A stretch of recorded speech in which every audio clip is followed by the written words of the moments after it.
Travel nurses have been a crucial resource throughout the pandemic. Those nurses sign on for short-term contracts in cities all over the country to help overwhelmed hospitals. And that includes facilities in central Illinois. WCIA3's Cole Henke is live at the Double J Campground in Chatham tonight. Cole, you spoke with one of those travel nurses today. That's right. Jennifer Kowaleski did not work in a COVID unit for the first year and a half of the pandemic. But this past fall, she not only signed up to work in one here in Springfield, but she packed her bags, moved 3 hours south, and now lives on this campground here just south of the city. And she's far from the only nurse that has made a decision like this one. When Jennifer Kowaleski clocks out from the COVID unit at St. John's Hospital in Springfield, she doesn't go home and see her family. They live 3 hours away in Rockford.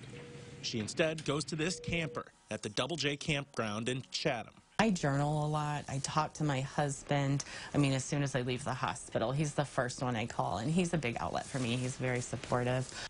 Kowaleski is a travel nurse, one of the many helping hospitals throughout the pandemic. She made the switch in October. I've always wanted to be a travel nurse since I was 19 years old. The job comes with perks, like shorter contracts and higher paychecks. The prospect of traveling anywhere in the country is nice, too. My instructor was saying, these nurses can go here and go here, and I just thought, oh my gosh, that's what I want to do. But those perks get evened out by what they experience on the clock. What was overwhelming was that these people are so sick, and they can be good, they can be talking to you like you and I are talking, and then within an hour, they will need life support. Travel nursing has become more popular as demand for healthcare workers increased in the pandemic. Even the state is hiring teams of travel nurses to fill the needs at hospitals. Kowaleski says COVID-19 exposed critical problems in the way nurses are treated at all levels of the profession. Nurses are underpaid, overworked, just all around America, which is one of the reasons why I did choose travel nursing. Now that she's been on the job for a few months, Kowaleski spends a lot of time reflecting on what she and others may do in the future. And I know many travel nurses are taking this opportunity to build a life financially for themselves and for their family. And so I fully suspect that a lot of travel nurses will go back to staff jobs because traveling is difficult, especially alone. Now, Kowaleski isn't the only travel nurse working here in Springfield, but not only that, she's not even the only travel nurse living on this campground. She told me earlier today she recently found out one of her neighbors also works as a travel nurse here in the city. Reporting in Chatham, I'm Cole Henke, WCIA3, your local news leader. All right, Cole, thank you. Hospitals across central Illinois are hiring these contract nurses at a record rate, but it comes at a cost. We'll have much more on just how much it adds to their budgets and why HR departments argue the solution is not as simple as making pay for their own RNs more competitive. That's in the second half hour of this newscast. You're watching your local news leader. This is WCIA3 News at 6:30. COVID didn't cause a nursing shortage, it exposed it. It's something hospitals have been dealing with for longer than most current healthcare professionals can even remember. The pandemic also brought more exposure to the appeal of travel nursing, both to the nurses who feel a pay raise is overdue and to packed hospitals trying to keep the level of care up to standard. Our Target 3 investigative reporter Renee Cooper is live at OSF Medical Center in Urbana. And Renee, these travel nurses are filling the need, but they are much more expensive to hire. Jennifer, a growing percentage of nursing staff here at OSF Hospital are travelers, where a median wage for a local nurse hovers around $1,500 a week. Travel or contract nurses make closer to $5,000. And while pay is not the only reason nurses are deciding to go this route, it's an undeniable factor at a time where their jobs pose an incredible health risk.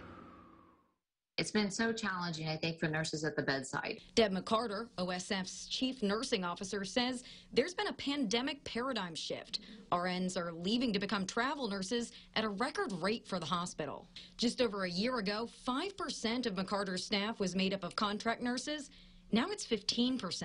It's allowing them to pay off a house. Denise Smith is the director of HR at Sarah Bush Lincoln Health Center. The Mattoon Hospital has 17 job openings for inpatient nurses. I'm told the number of patients exceeds 100% occupancy more often than not, even pre-pandemic. That and continued expansion has led to an increased need to hire at any cost. Right now, they have 23 travel nurses. 5 years ago, we only had 3 contract nurses. 10 years ago, we had 0. Instead of hiring all these contract nurses or bringing more of them in, that we just slightly higher the rate across the board, the pay rate across the board for resident nurses. We revisit compensation on a very frequent basis, and that's the reason. You have to be competitive with your other local hospitals. I'm told while nursing salaries are somewhat flexible to competition from other hospitals, the gap between pay for locals and travelers is unlikely to tighten, even though the ideal employee is an internal hire. They're committed to the organization. You know, they took this job because they wanted to be here. And then when your travelers come in, they're only here for 13 weeks. We had around 8, I believe, leave for travel positions in the late part of 2021, and within the same month they returned. 5 of the 8 returned to Sarah Bush. While they're receiving, $5,000 a week for pay, they really still felt that they wanted to come back to our culture, our organization. Now, both hospitals are constantly recruiting. McCarter here at OSF has said that they're always looking at local colleges. So I asked the director of nursing at the Danville Area Community College what their nurses about to graduate are looking towards, if they're considering traveling nursing more. And she said really right now they're looking to get more experience as staff nurses before even considering that, and some things that travel nurse jobs require. Now, there's much more from these interviews, including question and answer online, and a look at how the state is actually helping to curb some of the cost for some of these hospitals. Live in Urbana, I'm Renee Cooper, WCIA 3, your local news leader. All right, interesting stuff. Thank you so much, Renee.